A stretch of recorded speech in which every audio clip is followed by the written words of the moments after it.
Good morning. How we doing? This is here if you need it. It is pretty early, top of the mountain. As you can see, we got clouds everywhere. It's not gonna last long, so we're gonna enjoy this overcast before that old summer sun shows up. But I hope this finds you well. This morning, I was thinking about yesterday. I had a buddy over.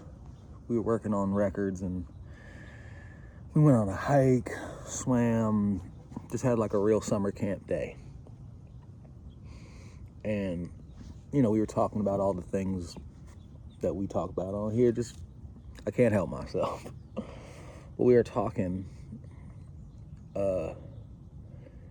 about ego, and the act of beating ourselves up and the stories we tell ourselves. And he was talking about something that I found very interesting, where he said in Al-Anon, they talk about two different stories we tell ourselves. We either tell ourselves stories about contamination or redemption. And I thought that was interesting.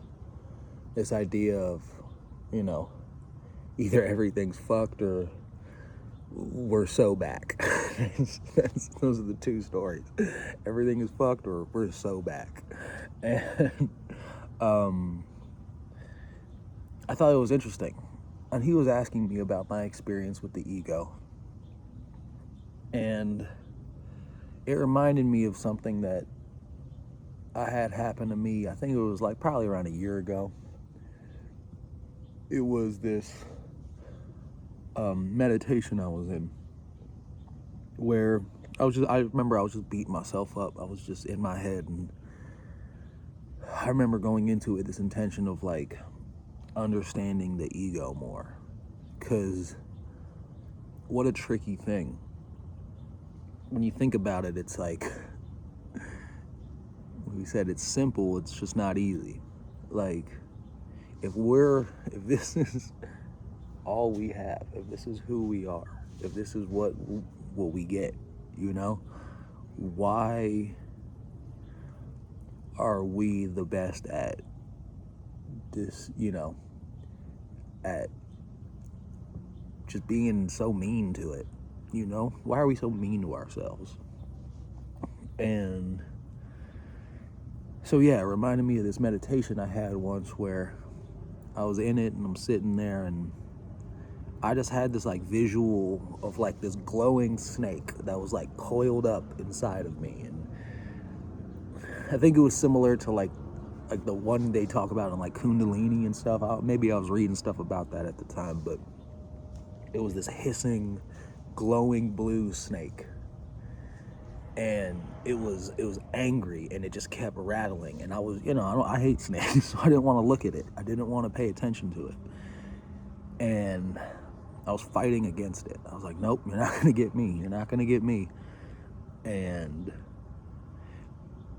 eventually, after fighting it, I just said, all right, what do you want? And I just looked at it. And it came up and gave me a little peck on the cheek and stopped rattling. And I remember like physically feeling like an exhale. I was like, oh, okay. You just want to be recognized. That's it. When I'm in that seat of self and I'm feeling all these things, it's almost like it's just another entity in you. But you just look at the ego and you go like, hey, I see you. It's okay. And once that happened, it was no more hissing or rattling, and it was just there. And I would use that visual a lot to just kind of separate myself from beating myself up and being like, oh, okay. Like, hey, I see you. It's okay. Like, just acknowledging, when kids sometimes, they'll get on their parents' nerves and all they want is to proof they exist. And I think sometimes the ego just wants proof it exists and working with it. And so I tell him that, and I tell him about how it's like, for me at this point, when you could step back and we talk about the difference between being and becoming, in those becoming stages, that is when the voice is the loudest, right? That is when your failure monitor is on. That is when all the things that you're concerned with are amplified. And so I was talking to him about that. And it just made me think, because it's a part of us, and it is a part of us, and it's through subconscious conditioning. It is the loudest part of us. If we want to think about it visually, like I said, if we're tilling and cultivating a garden, there could be a million beautiful roses and flowers and fruit trees and all these things, but if there is a fucking hissing snake inside of you, that is going to get the attention. And sometimes it does no good just being like, yeah, I know that there's an active predator in here, but I'm gonna focus on the rose garden. And it's like, no, all that ego wants is just proof it exists, an acknowledgement. And more and more often, the snake will show up less once you give it like the, hey, like, I get it. Because the trick about the ego is it needs you to survive. If you're not here anymore, the ego's gone, right? And so there is a self-preservation tactic to the ego. So when you give it, quote, what it wants, the acknowledgement of like, hey, I see you. Do you have anything useful to tell me? Or you just want recognition? In my experience, it doesn't. It just wants to proof it exists. And so we talked about that, and I just found it very interesting. We talked about how we grow through these things. 'Cause me and him have had a very similar trajectory. There's been a lot of loss, a lot of death, a lot of very intimate experiences with family members, with addiction, with just a real weight to our stories. And I think a big thing he was talking about, and I could relate to it, is the fear around timing, the fear around missing a moment or missing a shot. And I told him the way I've been thinking about it, and I think this whole download today is just kind of about visuals, because those are usually where my lessons come. I told him, in concerns to timing, that it's like,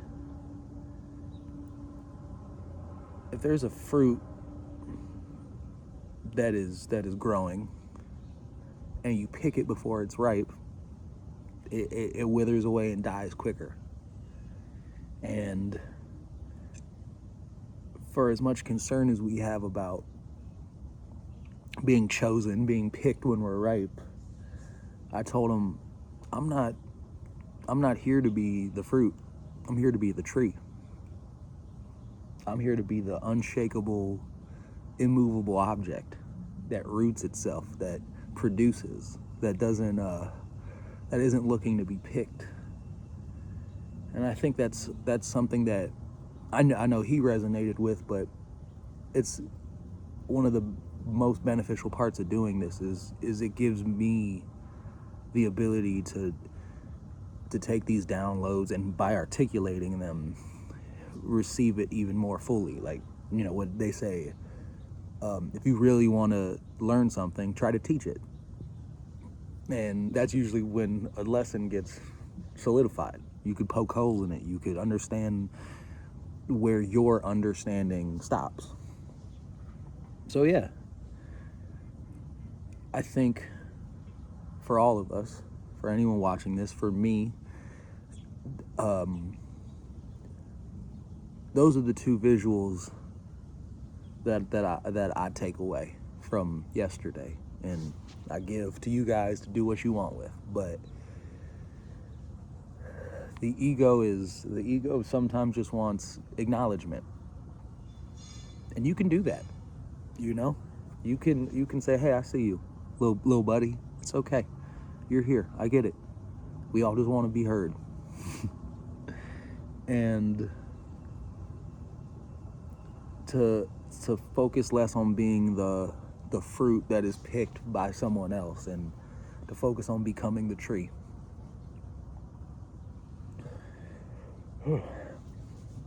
So yeah, that's really all I got today.